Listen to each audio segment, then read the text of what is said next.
Bon bah c'est parti pour un nouvel épisode de Manga Réaction. Salut à tous et bienvenue sur Geeko World.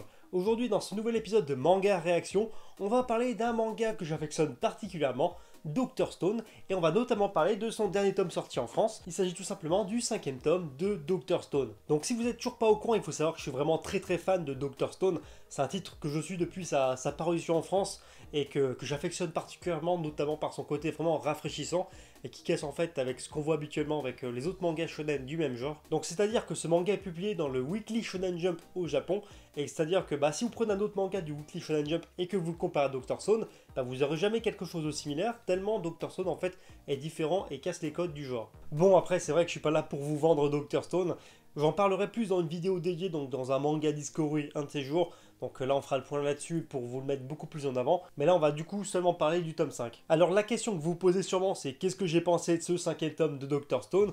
Et bien évidemment, si vous me suivez sur Twitter par exemple, vous le savez déjà, j'ai totalement adoré. Encore une fois, ce nouveau tome était rafraîchissant, c'est-à-dire que voilà, durant la lecture de ce 5e tome, je me suis évadé durant toute la lecture et j'ai pensé à rien d'autre qu'à cette histoire.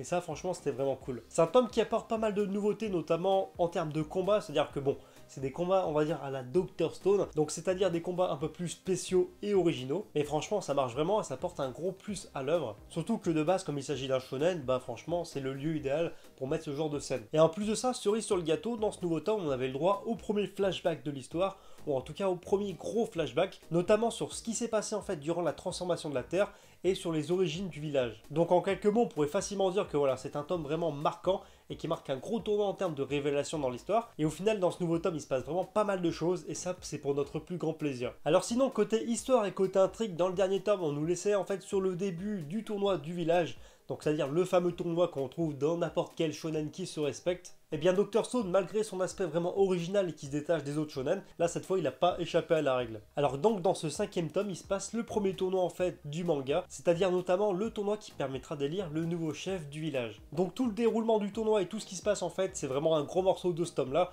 donc que ce soit le début jusqu'à la fin du tournoi, ça prend vraiment une grosse partie du tome. Et en ce qui concerne en fait les scènes de combat en fait dans ce nouveau tome, disons que voilà, c'est pas les scènes de combat du siècle, mais disons qu'elles brillent un peu plus en fait par leur inventivité et en fait par leur différence qui permet de se distinguer Dr Stone encore une fois des autres mangas shonen du genre. En plus, ce qui était vraiment cool avec ce tournoi dans ce 5e tome, c'est tout simplement que ça nous a permis de faire un premier développement, ou en tout cas un nouveau développement de personnages, et approfondir en fait la personnalité de certains personnages qu'on connaissait seulement comme des personnages un peu plus secondaires, donc ça a permis de les mettre un peu plus en avant, et en fait s'attacher un peu plus aux différents personnages du village, et ça c'était plutôt un bon point positif pour l'œuvre, sachant qu'il y a plusieurs personnages différents dans cette œuvre là, et pas seulement quelques-uns. Et par contre, en ce qui concerne vraiment le dénouement de ce tournoi, je m'attendais vraiment pas à ça et j'ai vraiment été carrément surpris, même si c'est vrai que ok, si on se posait un petit peu la question, ça paraissait un peu logique par rapport à ce que promettait l'œuvre par la suite, mais j'ai vraiment été surpris tout simplement parce que c'est pas Chrome qui a gagné le tournoi, mais c'est Senku, et du coup la chose qui est vraiment cool, c'est que c'est Senku qui se retrouve en fait à la tête du village. Et le fait que Senku remporte un peu malgré lui ce tournoi, ça va changer pas mal de choses dans l'histoire,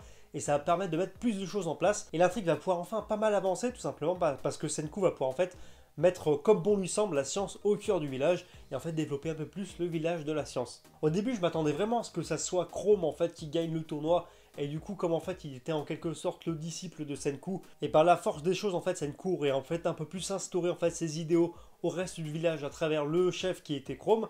Et au final pas du tout, donc ça facilite pas mal de choses et du coup en fait je trouve que ça donne un aspect beaucoup plus intéressant et un côté beaucoup plus inattendu par rapport aux attentes que j'avais en lisant les premiers tomes. Mais bon voilà, au final maintenant que Senku est chef, ça va pouvoir donner une autre dimension et une autre dynamique au manga, sachant que maintenant il y a le village officiel de la science et de l'autre côté la civilisation en fait, le village de Tsukasa qu'il est en train de fonder. Et du coup je pense que dans le futur les deux camps vont s'affronter et ça rendra quelque chose de plutôt pas mal. En tout cas je sais pas vous, mais perso j'ai vraiment hâte de voir ça. Alors sinon ce 5e tome de Dr Stone c'est aussi l'occasion de mettre des révélations en lumière, donc des révélations qui avaient été amorcées plusieurs chapitres auparavant, donc notamment sur le nom de famille de Senku qui porte en fait le nom d'Ishigami. Et bien sûr au moment où on apprend que Senku porte en fait le nom d'Ishigami, on apprend aussi que le village porte aussi le même nom, donc à savoir Ishigami, et qu'il s'agit du village d'Ishigami. Donc à ce moment là le lecteur il est un petit peu perdu jusqu'au fameux moment flashback, jusqu'au moment des révélations.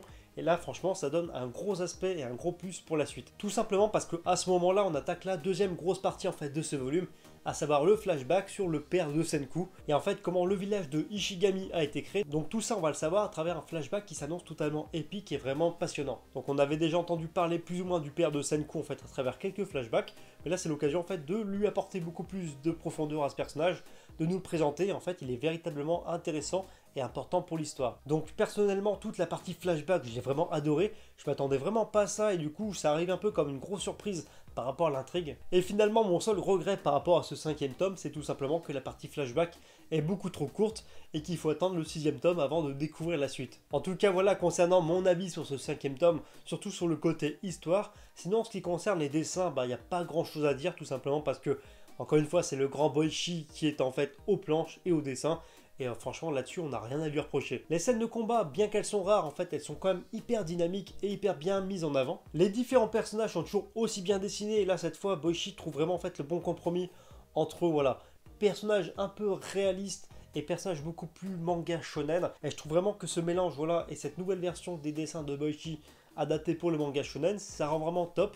Et ça permet en fait encore une fois de donner un peu plus de profondeur à l'histoire. Parce que franchement c'est grâce à ces dessins que l'histoire prend vraiment toute son ampleur et ça permet en fait justement d'apporter un gros plus par rapport au scénario qui est déjà assez élaboré. Enfin bref voilà c'est tout pour cette nouvelle vidéo, j'espère vraiment qu'elle vous a plu. En tout cas n'hésitez pas à acheter ce 5e tome de Dr Stone parce que c'est juste une tuerie. Alors si la vidéo vous a plu et que c'est pas encore fait, n'hésitez pas à vous abonner à la chaîne. Ça prend un clic, c'est gratuit et ça fait plaisir. Et sinon, autrement, si la vidéo vous a plu, vous pouvez me le faire savoir en faisant deux petites choses.